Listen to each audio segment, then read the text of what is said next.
first half of what you said, but I'm assuming the second half was just as good. So we have a great agenda and I think a really great presentation for everyone today that I'm really excited to share, and we have a fantastic group of people that we worked really hard alongside with in Santa Cruz to really dig into some of these issues today. So I kind of put this picture up as a joke, but it is turning into a reality that we are all are not sitting around a circle in a garden, sitting on stumps and able to raise our hands and have a dialogue with each other. But we do have some technology here that you can ask questions with and also chat. So I encourage folks to use that throughout this presentation. So we're going to go through really two buckets of information here. We have I think some good nuggets of information to share around financial stability for school garden programs, and some great case studies to really bring to life how it's happening in the field. And then we're going to switch gears and talk about programmatic stability, and then along the same line, some great case studies. And then we'll have some time for question and answers at the end. So in terms of financial stability, I think I may have skipped. Oh, I did. These are our wonderful presenters, by the way. So we have Melina, Jess, Shannon, Amanda, Moses, and myself, who will all be sharing some stuff with you guys today. So to start off, financial stability.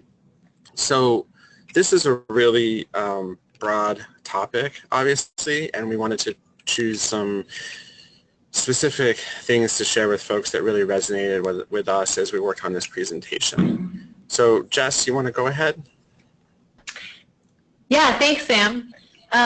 So do you want to skip to the next slide, I believe? We'll kind of give some notes about what I'm talking about. But basically what we wanted to talk about is some of the key factors in creating a financially stable school garden support organization. So really one of those key factors is maintaining diverse funding sources. So this is that idea that everyone out there is probably familiar with. You can't really put all your eggs in one basket. You know, we really know that the funding climate can change really quickly, and so having a firm grounding in a variety of funding strategies allows you to be more flexible as an organization and more resilient to those changes. So there are, a few school garden support organizations that might have a really stable one funding stream, like a foundation or a benefactor, but most of us really operate kind of as nonprofits. And for those nonprofits, we often think about kind of what I am kind of calling like the big three funding streams that we consistently come back to, which are grants, foundations, and donations. And the donations can be both on individual and corporate levels. So there's lots of ways that we try to seek those different sources, but those are often the three that we turn to. And for these three, there's lots of nonprofits out there depending on these sources, and there's lots of resources on the web and classes you can take to improve strategies in these areas of grants, foundations, and donations. So we're actually not going to spend a lot of time on the nitty-gritty of those areas. We'll talk a little bit as they apply to school gardens, but we're not going to dive too far into those. What we did want to actually sort of focus on a bit more is to call out a couple of newer potential funding sources for school gardens that are a little less ubiquitous, but have a lot of potential. So that's really looking at city and state funding. So that often is in the form of legislation, a soda tax, some of these new ideas that are coming out that are really exciting, and we'll talk about a couple case studies with that legislative support. And then we also want to talk about seeking funding from a district or a school that you serve, and really finding ways to have the school and the district create a budget line item that can support the school garden. So both of these areas have a huge potential to add to those like initial big three that I was talking about, the grants, the foundations, and the donations. If we can add support from a city or state level, and then also potentially from a school or district level, we would argue that kind of without those next two levels, it's really hard to get to a place that feels stable because the grant landscape can be such a boom and bust kind of experience that it's really important to try and push towards these new areas. And it really, the other piece of that is finding a way to get either city or state support and school or district support also creates a sense of shared investment in your programming and deepens the potential for that budget consistency because you'll have that shared investment. And so I know it's maybe hard. I'm hoping it's easy enough to follow without the visual of the slides, but I'm going to keep going a little bit further and feel free, either any of our organizers, to let me know if I should slow down or wait for the slides. So anyway, so I'm talking about the kind of big three funding streams and then the other sort of two newer funding streams. And in all of that, one of the things we did want to point out, and this is true for all nonprofits, but it's really the idea that, that when we are trying to seek funding, great, thanks. We're a couple slides back from there right now. I think we're on slide number 4. Yeah, great. Okay, so here we have it. The big three, as I was saying, is sort of the new frontier of these two new funding areas. And so then I'm just wanted to mention this reflection over to the right. In any of these areas where we're seeking funding, really a big question to ask ourselves as school garden support organizations is, do we have the tools that we need to tell our story well to convince these different areas that they should invest in what we're doing? And so just reflecting on what audio and visual resources do you have, and really can we invite potential supporters into the garden for that hands-on experience of our work? So, as school support organization or garden support organizations, we really talk about having our kids have hands-on experiences, but how can we make sure that the people who are asking to support this work are also having hands-on experiences? And that image above there shows an example of, supporters. I believe this is a football team supporting a school garden organization. So trying to think about who can we give those experiences to folks and tell our story well, and also just, is our board supporting us enough as nonprofits to create these networks of support? All right, so the next slide. I said we weren't going to talk too much about grants, but I did want to just mention that there are some great resources out there for lists of grants and grant cycles that are specific to school gardens and garden programs. So here, these are links to a few of the ones that we found to be the most comprehensive. And actually, if there's anyone in the audience who has other great resources for this, we'd love for you to share it out with the group. But definitely, there's grants out there specific for this work. And then on our next slide, we did want to talk a little bit more about investment at the school and district level. So really in terms of making that leap to having schools and districts support our school garden work, there were two key things we wanted to highlight. The first is this idea of making sure that your garden program aligns with existing school goals and that you're effective at communicating that to the school. So we all know that schools don't have extra money to spend, so they need to understand how every program that they are potentially going to invest in helps them reach their existing goals. And there's a list up here of some ways that you can sort of speak about your program and the way it impacts academic outcomes, social emotional growth and outcomes, health and wellness goals, school and community pride, parent and community engagement, teacher retention. Well, we're so lucky as organizations that support school gardens, they can support a really wide variety of goals that the school's already meeting. And so it's important to think about what is your program actually supporting and how do you communicate that to the stakeholders that you're trying to get to invest in your program. And really providing data to demonstrate that it does that you're not just sort of saying that, oh yeah, of course it supports academic goals, but really providing evidence that it does support these things. And I put two links in here from the Life Lab page and also this pretty comprehensive literature review that provides really great peer-reviewed journal articles about the value and the impact of these. The second thing we wanted to call out is this idea of really also helping the schools and districts see that when they provide in-kind support, that counts as really valuable support for the school garden program and helps them see themselves as an invested party, even if they're not yet able to put a line item in their budget just for school garden. So if they're giving you staff time to train staff members, if their facilities, the facility staff is helping to support the garden, the custodial staff, et cetera, if they're helping you write grants, really helping them see that that is already a step towards supporting the school gardens. And you can even put a dollar amount by that work to help them see that they actually are putting money towards this already, and that can help them sort of re-visualize the way they see themselves as supporters of the school garden. And then finally, it's really helpful to provide models and examples to school leaders, district leaders, about the fact that this is already happening at other places around the country. So on this next slide, we have a list of various ways that schools and districts have found funding in their budgets for school gardens. And this is the idea that, you know, different schools are going to solve this problem in different ways. They can move their budget around in some ways and sometimes not in others. And so there's examples of schools that have found funding in their budget through all these different ways on the left, and then the district budget on the right to really support these school gardens. And providing those as examples can help a principal see that, oh right, I didn't think I could take it out of my activities budget, but maybe I could see if an elective teacher could also help teaching in the garden, etc. And with that, I think I'm going to hand it off to Amanda. Sam, we actually, Tristana, can you put up a poll?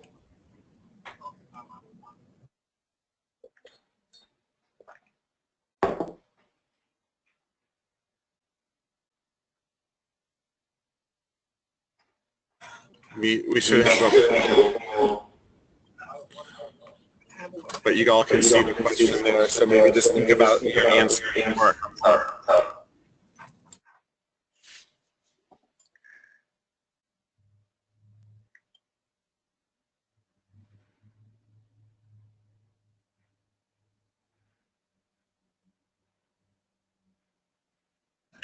Everyone should see the poll now. I see some answers coming in, and we'll give another minute.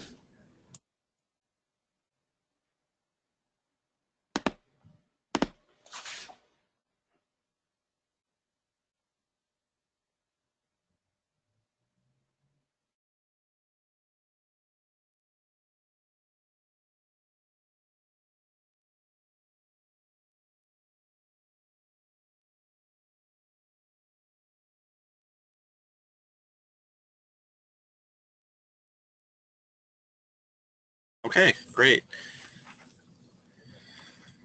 Looks like we have a pretty tight race between securing diverse funding sources and school investment in terms of the biggest challenges.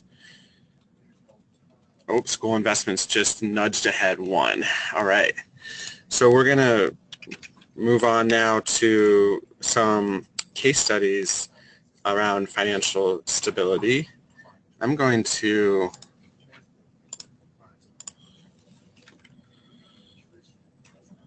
talk about a case study.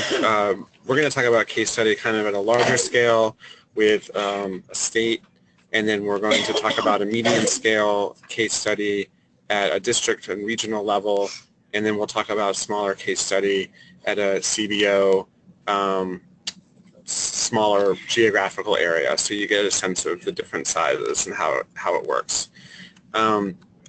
So here in Washington, D.C., we have a really great piece of legislation called the D.C. Healthy Schools Act, and it's pretty exciting in that it was legislation that was passed back in 2010 through the grassroots efforts of multiple community-based organizations and students and community members that really were concerned about what students were doing during the school day in schools and the environment that they were in. And so there was also a really receptive and forward-thinking council member who pushed the bill through, and it passed in 2010. So the first thing that I want folks to know is that this is a sugar-sweetened beverage tax, which is the funding mechanism that allows us to do our school garden work, as well as a wide variety of work in providing schools with healthy programming and creating these healthier school environments. So when we talk about the DC Healthy Schools Act, it's for me, the most exciting part is that it's about school gardens, but really school gardens are a small part of this act as a whole. This legislation provides $4.2 million annually to support healthy school initiatives. So this ranges from physical education to composting and recycling, to farm-to-school activities, and also for National School Lunch Program meal reimbursements for serving local food. So of that $4.2 million, 500,000 of that goes to supporting school gardens. So with that money, we award grants. We award about $400,000 in grants annually. So over the past 5 years, this has allowed us to fund about 63 programs. And the focus of our funding is around staffing. So many of you know that staffing garden programs is a big challenge and difficult to find funding for. So we see that as a priority for our school garden grant. So one last thing that I wanted to share with folks about this piece of legislation, because I get questions about this a lot, is how do we get our own Healthy Schools Act in our region or state or county or district? And I've been working on my answer to this question, and it's becoming maybe a slightly more refined. But the one thing that I would say is that the success that we had with this legislation was because of all the partner organizations that really came together to have a voice and targeted around a specific issue, which was healthier schools. I see, I noticed that legislation that tries to get passed when it's too specific, like when it's just school gardens or even just farm to school, sometimes I find that it might benefit from being more inclusive of the whole school environment. So that's just something to consider.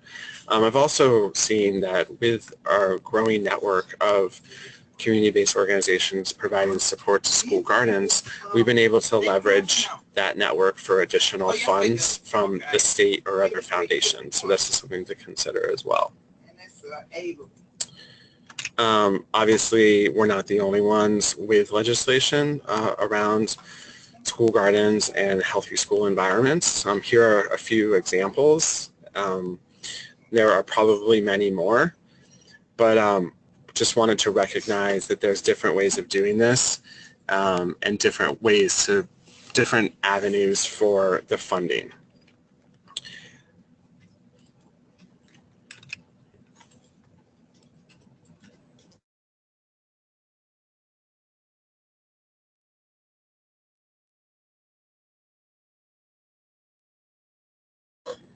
Jess, do you want to take it from here? I think you're up next.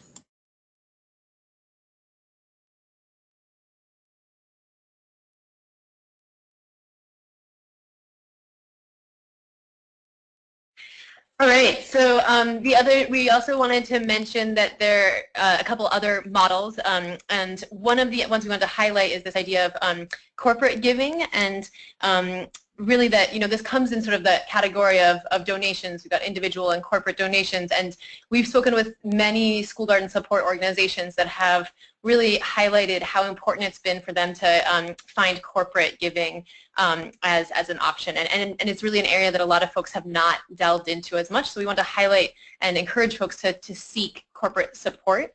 A few of the organizations that have some significant corporate support in their model include both the national organizations, Real School Gardens and Food Corps, and then also a Las Vegas-based organization called Create a Change Now, who was part of our meeting in December and really had found some strong corporate support models. And some of the keys to success are similar to others, that we have to be able to tell a compelling story, and then also consider how we align with the mission of the corporation that we're seeking support from. And then also thinking about how can we provide various entrance points. So what does it look like to support with $1,000 up to $20,000, and what would different corporate entities find appealing about those different levels for to support your organization. And on the next slide, we wanted to speak a little bit more to models for school and district support and give you some examples of other entities you can look into that have found a lot of success in this. The first is City Sprouts, based in Cambridge and Boston, and they have gotten both the districts and the schools themselves to put a line item in their budgets to support school gardens. Real School Gardens, which is again national but has a really great partnership with the Fort Worth Independent School District. Mill City Grows in Massachusetts has a partnership with the Lowell Public School District where they have a funding line item for them, in San Francisco as well. And then I believe Moses will be speaking a little bit later about a partnership based out of the University of Arizona that has also shown a really great example of how to kind of create that school and district support.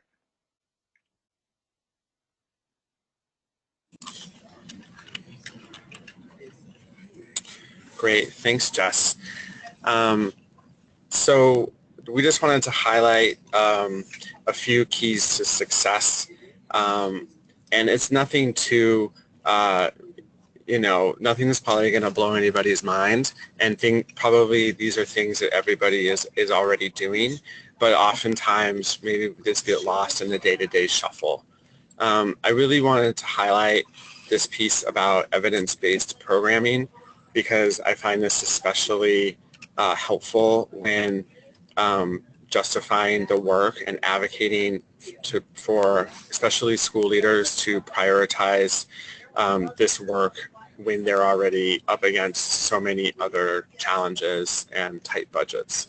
So as much as your program can be based in evidence and any way to show like research or even stories from educators and students that this is a valuable program is obviously going to help you.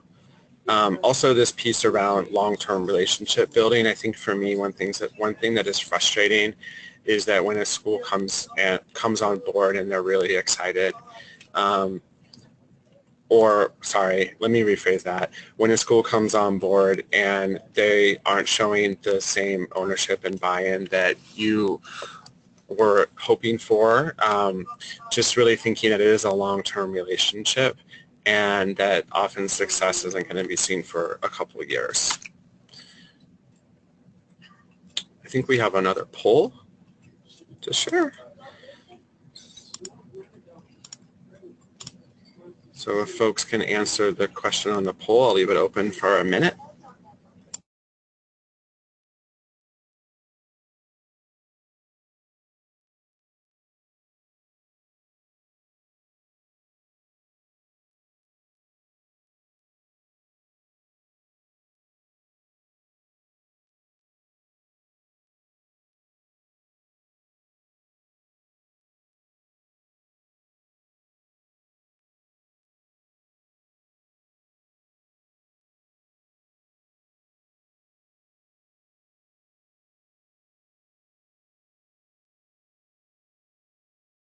All right, I see that dedicated staffing is overwhelmingly the biggest challenge, and we see that same thing here in DC, which is why we focus 4/5 of our funding on staffing. Okay, I'm going to hand it over now to Melina, who's going to talk more about some different elements of program stability. Melina, are you ready to go? Are you there?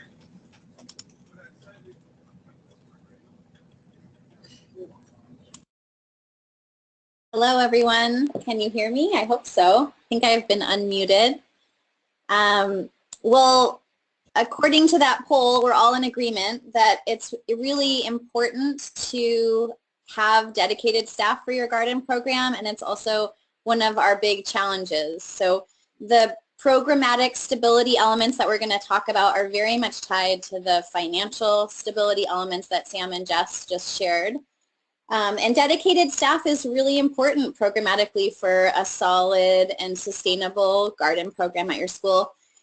And that is something that we all agree on. And I want to talk a little bit about different ways that people are finding and securing dedicated staff for their school garden program. And I'm sure there's more that we can all be creative and find ways to dedicate staff to support our school gardens. But One way that some schools and organizations are finding to support, to provide that dedicated staff is the school itself can allocate funds or fundraise and find a way to hire a garden educator, a school-based staff person who is solely responsible for their school garden. I don't think this is as common as all of us would like, but it does exist. And another way is that within your school, you might find a way to give release time to an existing teacher or add to a part-time position that's already at your school and allow them to dedicate some time to the school garden. So you might have a part-time reading specialist that has an interest in the garden that can expand what they're doing at the school by providing some dedicated staff time to the garden, or a teacher who is able to dedicate some of his or her time to serving in the garden. Some districts and schools have wellness coordinators, already dedicated staff that are working towards overall school wellness, and within that position or department you might find some dedicated staff time to support the garden. Another model that we've heard about is creating a regular substitute model. So if there's a teacher who's excited about supporting the garden and teaching in the garden, that teacher might be released by a substitute teacher to work in the garden with any class that's interested, say once a week for the school year. So the staffing can come from within the school that way, or it can come via a partner organization, like many of us probably here on this webinar are school garden support organizations, and a lot of times we find that it's beneficial to partner with schools and provide that dedicated staff. So an employee of a school garden support organization can serve a school in that capacity, and usually there's some sort of cost share between the school and the nonprofit organization providing that dedicated staff, and they can come to an agreement about whether it's once a week or more frequently that that staff is supporting the school garden program. Some other ways of finding dedicated staff is by providing dedicated professional development time for their teachers. So teachers get set aside time to pursue professional development and prepare for using the garden for learning, and then that can then play out as them using more of their dedicated classroom time out in the garden to teach lessons. So we can go to the next slide. Another element of programmatic sustainability that we discussed is also really related to some of the funding conversation that came earlier on in this webinar. Is when you think about sustaining a program, it's helpful to think about it as a system, and an element in a system is most important and valued if it serves multiple purposes and it meets, solves multiple problems and meets multiple goals. So if you're looking for your school garden program to be sustainable, you want to make sure you have a clear understanding of all the stakeholders that might find value in the garden and help make those connections with all the possible individuals and organizations within and outside the school or district that you're serving to help everyone find a way that their goals are met through the garden and help making those connections. And the garden is valued by a wide network of stakeholders. It's more likely to not disappear or go untended. So Jess talked about some of those connections that you can make. You can connect it to academic standards, as we all know. You can connect it to life skills, social emotional health, wellness and nutrition, increases in attendance and sense of community at the school. So different stakeholders throughout the school community can find value in the school garden for many different reasons, and helping identify those will help make your program more sustainable. And I think it's Shannon is up next. And this is Sam Ulery. Shannon, before you start on your slide, Tristana from Hope Kids Foundation has made an excellent suggestion, and I imagine this has probably come from our audience members.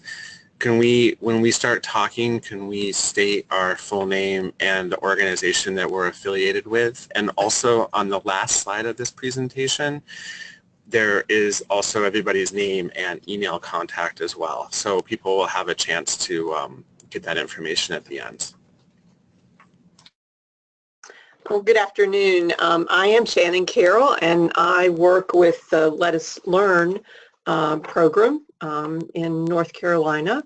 And even if we have all these elements of financial and programmatic stability that we've discussed so far, it seems that we've all found that there's even another layer of support that is needed through partnerships and community engagement, which are all a part of what we've been talking about so far as well. So we thought it would be helpful to just provide some examples where partnerships and community engagement, seem to be working well in some of the gardens and school gardens across the country. So these examples, and you'll have these links, are ranging from one here in my hometown that is a situation with a small university class working with one preschool garden, all the way up to the one that Moses will be talking about later, where in Tucson you have a larger group of university students every semester working with, I believe, up to 17 different school gardens. And in between those two examples, there are situations where cities and different towns, counties, where you've got folks that are they enjoy gardening, they want to volunteer. So whether it be like the Urban Ag Ambassador Program in Somerville, or Master Gardener programs all across the country, that those are ways that you can, get some additional help in the school garden. So I'm just going to do, I think we're going to do a poll here in a second, but then I'll do just a quick overview of the first three, and then some other folks are going to go into more detail on the last two, the Bethel School District Farm and the one that's mentioned, been mentioned several times in Tucson. So Sam, I think we can go to the poll now, I believe. Yeah, I jumped the gun on the poll. We already did this poll earlier, so we're going to keep the Shannon show going straight through the poll into the next section. I'm sorry, I didn't realize it was the same one. But the next thing that I wanted to just mention, again, is just to highlight very quickly, because I know we want to save some time for questions, but the Hen Garden here in Boone. So Sam, if you can go on to the next slide, I think there's some info about it. Yes, right there. So this is just a situation, again, as I mentioned earlier, where you have one school garden that's a part of our Let Us Learn program here at a preschool, and a group of nutrition students at the university really are learning right alongside the preschoolers in terms of their gardening skills and healthy eating habits. So there's some links there about some things that they are doing, and then some additional support that Let Us Learn and Blue Ridge Women in Ag, which is a nonprofit in our community, provides to this particular garden and several other school and community gardens. So just an example on the small scale in terms of how both the university and nonprofit is working together to support the gardens in our area.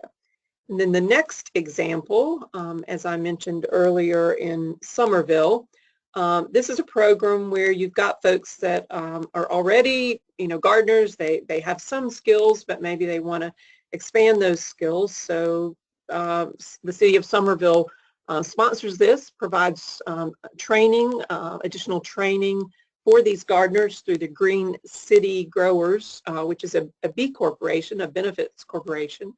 And then in exchange for that training, these gardeners provide 30 hours of community volunteer service, helping out in school gardens. And you can see the list there of things that they receive training about. I believe that happens on several Saturdays, 4 different Saturdays, and then they have some work days in addition to those training days. And they then go out and volunteer for 30 hours, which can make a huge difference in terms of what can happen and how well a school garden can be maintained and be available to students in a school and teachers in a school. So that's an example of a city providing some support. And then the third example on the next slide is just really kind of pointing to a document, a brief that is provided by the Wisconsin School Garden Initiative that was just, it gives great examples of how you can create sort of a win-win situation with master gardeners and school gardens, and what those master gardeners can offer the schools, and then some tips for coordinating that so that, you know, it becomes a reliable source of volunteer help, and then what motivates those master gardeners, and just how to make this be a good match. So I know in my community we have master gardeners, and they've already begun to help with our school gardens, and it certainly can be a great resource for school gardens. And then that's just a quick overview of 3 possibilities for you to maybe look into further. And Sam, I think we'll move on then to the next example where we'll go into more detail. Great. Thank you. That was great. And unfortunately, Amanda, who is a part of the Gardeneers in Chicago, we're having some technical difficulties getting her on. Amanda, I know you're listening. I hope I do you proud. I'm right here. There you are. Oh, I'm so happy to hear your voice. Okay, go ahead. I'm right here. I'm Amanda Fieldman. I work with Gardeneers in Chicago, and we implement ongoing garden programming at 25 Chicago schools. And so I think that what has been a huge asset of our program is that we are very, very flexible based on the needs of our partner schools. So there are some schools that we work with where we're working with schools as many as 3 times per week. And also we work with schools 1 time a week. So we offer a menu of program options to our schools, and we're very, very flexible based on the needs of the school, which has been a huge asset.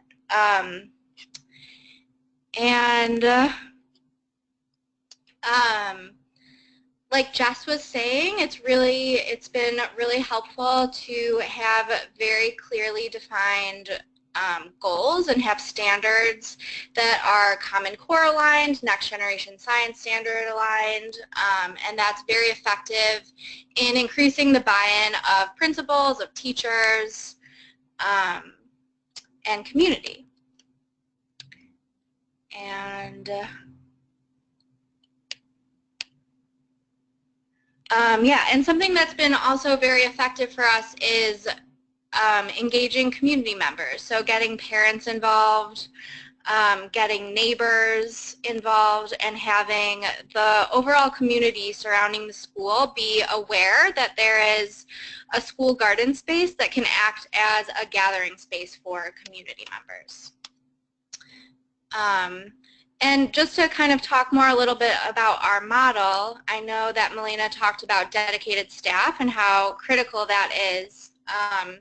And for us, the way that we implement programming is that we have 2 dedicated staff members that are working hands-on in the garden with students at least once per week. And I think that has really made the difference in the success of our programs, rather than relying on volunteers or parents or teachers that might be, you know, spread really thin. We have staff members that are going to a network of different schools implementing these programs alongside of students.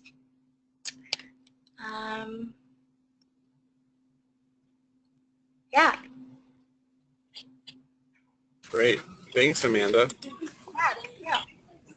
Oh, did you want to elaborate on the second slide, or did you get everything you wanted to? I think I went through those a bit, yeah. Okay.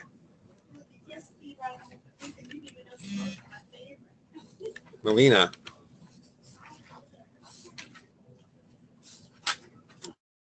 Hello, everyone. My name is Melina Barker. I spoke to you earlier without introducing myself. I'm the program director for Rogue Valley Farm to School, serving Southern Oregon, Jackson and Josephine counties. And I wanted to share with you just a different, another model that I had the opportunity to visit here in Oregon, the Bethel School District up in Eugene, Oregon is a pretty unusual and special school district in terms of school garden programming. They have recently established a district farm on school district property, and it's right kind of on the grounds of one of their high schools and adjacent to one of their elementary schools. So the district superintendent, some principals, and the facilities director have all really prioritized garden programming, and the 4-acre farm really grew out of a small school garden that initially started a ways back. And so the 4-acre farm grows food for the school cafeteria. They focus on 4 main crops that serve students, and the high school students are highly engaged in growing the farm and participating in the greenhouse production, and they built a barn. And one way that they're able to do all of that is through a partnership with the Oregon Youth Conservation Corps, so the students can get summer employment and employment through the school year working on these projects around the district farm. And I was just really impressed when I went to visit, when we talk about the challenges around dedicated staff. This has a paid farmer, a district employee who's the farmer, another district employee who is a nutrition educator and cooking instructor. So they have found funding on a district level and through their food services budget to support this program. And then they're also engaging the younger students through field trips to their district farm. So it's an inspiring case study for us all, I think. Great, thank you. And last but not least, Moses, can you talk about what you're doing in Arizona, and also remember to tell us your full name and where you work?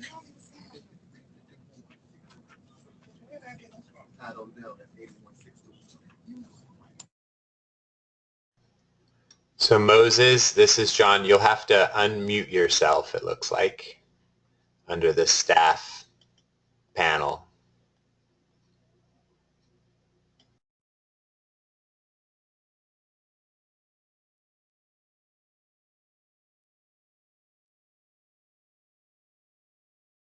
Moses, I unmuted you. You should be good to go. All right, can you hear me? We can hear you. Oh, great. So I'm Moses Thompson. I'm here in Tucson, Arizona, and I work for the Tucson Unified School District and the University of Arizona.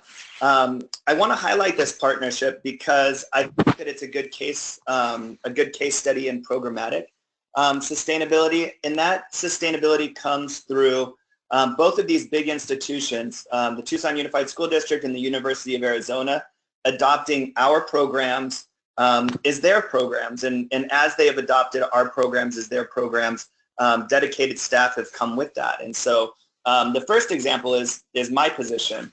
So I am joint funded by both the U of A and TUSD, and the purpose of my position is to serve as a conduit for U of A students to engage in a meaningful way within TUSD, specifically through school gardens. And then on the TUSD side, I'm able to provide professional development. We've set up a network amongst a couple dozen schools, and we've done curriculum development, site design, technical support. So that's my position. Another key element to the partnership is a class that's offered at the U of A, a school garden class. And what that class does is it provides 50 to 60 U of A students per semester in about 17 schools to be a consistent workforce for those school garden programs. In the class, the students have to do an hour and a half per week of training, and then they're placed into those schools. And then the last thing I was going to touch on is the professional development that we've done. Earlier this year, we went to the Tucson Unified School District. We did a little bit of homework as far as looking at what was their professional development model, what were their professional development goals, and then we were able to package the school gardening professional development that we wanted to do kind of in their own language and have them adopt that into their own professional development model, where teachers can do RPD on the clock and get continuing ed credit to do it. So next slide.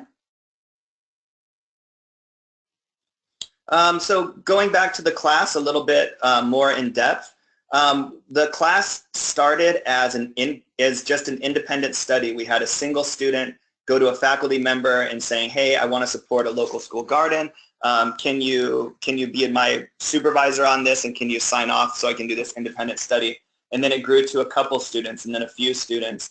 But we've now been able to institutionalize this class and get it cross-listed across a number of programs. I believe 11 different colleges across U of A have our class cross-listed. And so with this class comes a funded UA faculty member that teaches the class. It also comes with 2 teaching assistants that we utilize as field coordinators. So as we broadcast these 50 students out into our network of school gardens, we have a couple of funded graduate students that can go out and they can observe and give feedback and meet with our co-teachers and make sure that we're meeting the needs of the teachers that we support. During the 1.5 hours of class time that the students do at the university, we train them in kind of drylands gardening and permaculture in the Southwest. We teach them kid management in the garden. We do a lot of curricular integration. Over the years, we've had our co-teachers in the district write school garden curriculum that's tied to state standards and ties to next-gen science standards. And so we teach the students how to develop small group activities, short activities that parallel what the teachers are teaching in the classroom. And then the last piece is food justice. This class is housed in the School of Geography and Development, and the interest that the U of A School of Geography and Development has in our program is this food justice piece. So the whole program has kind of this strong food justice flavor to it. Next slide. And then the last slide is the professional learning communities, the professional development model that we've adopted. And so 2 years ago, the Tucson Unified School District decided to put an emphasis on this, on the PLC model at the site level within schools where teachers were able to self-select either at grade levels or curriculum types and develop their own professional learning communities where they could set their own goals, monitor their own progress, and meet regularly to drive instruction forward. And so learning about that and kind of digging deep into what the district wanted to do with PLCs, we were able to develop our own PLC model. We reached out to a private foundation, and we've been able to get funding for our PLCs for the past 3 years to do this. We have 2 cohorts, and so we've got an elementary school cohort of about 25 teachers, and then we have a middle high school cohort of another 25 teachers, and we meet with them once a month to do this professional development. We do a little bit of weekend stuff. The foundation money allows us to pay the teachers out of contract time for the weekend stuff we do, but the bulk of what the teachers do happens during their paid contract time. And I think that's it. Great. So we are about at the end. I think we maybe have time for 1 or 2 questions. Whitney, do you have, I know I saw the questions that folks have been posting. Is there 1 or 2 that you would like, that you think kind of are broad enough, or we could answer in a minute or 2? Well, this is John, and I'm going to pose some questions for folks. I'm going to put up this first question here, and Sam, I'll let you answer it, or presenters, if they want to unmute themselves and jump on. So someone asked a really interesting question about if folks have received contracts from districts or other educational institutions to run school garden programs. And I guess I'll start out by answering that. I have seen this done through school food service, where the school food service department will hire nutrition educator staff, garden staff, or even farm staff to help support school gardens and or run educational programming. So I'll end it there, but I do see a lot of movement in school food service in terms of contracting or hiring folks to do this work. So Sam, Great. you want to add to this? Any other presenters? I'm going to punt to anyone else. Anyone else have an answer?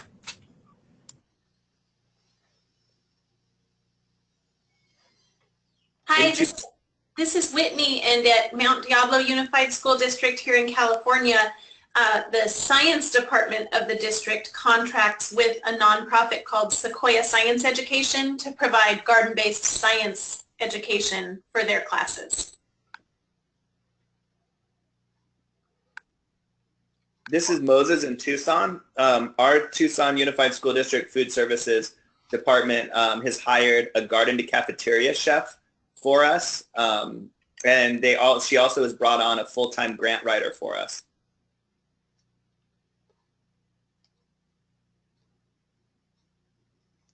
John, do we have time for one more?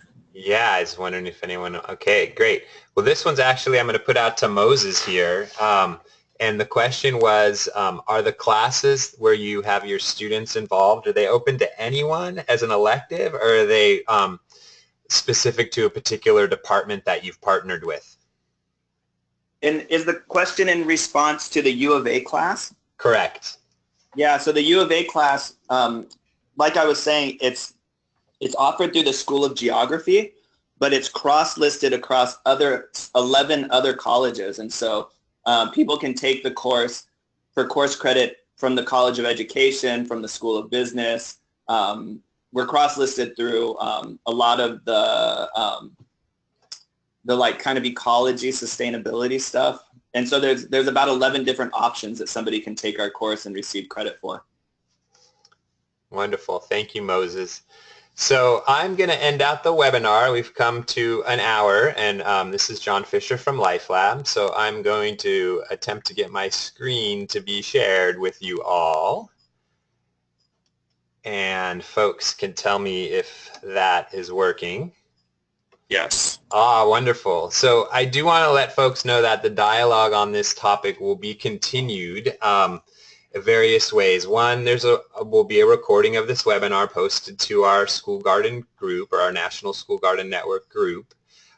We also have a summary doc called the Best Practices document that Sam and his team have put together, and I'll be posting that in the next 10 minutes or so to our forum, which summarizes the webinar topics that we discussed in a print format.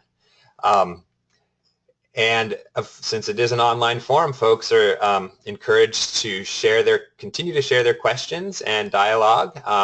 This forum has been going on for many, many years now. We've been about 5 years going, so there's much to search. You know, it's not like the most easy website to navigate, but post your question out there, and folks that have been on the forum longer than others will come in and chime in and direct you in the right direction to find the resources that you might be looking for.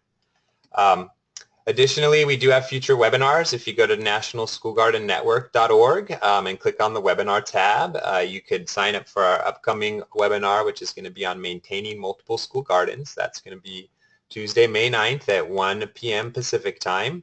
And then we'll have one more before the school year's out, which is on measuring impact and how school garden support organizations work to assess what they do, and we'll share lots of different tools and methods that we do to assess the work that we do.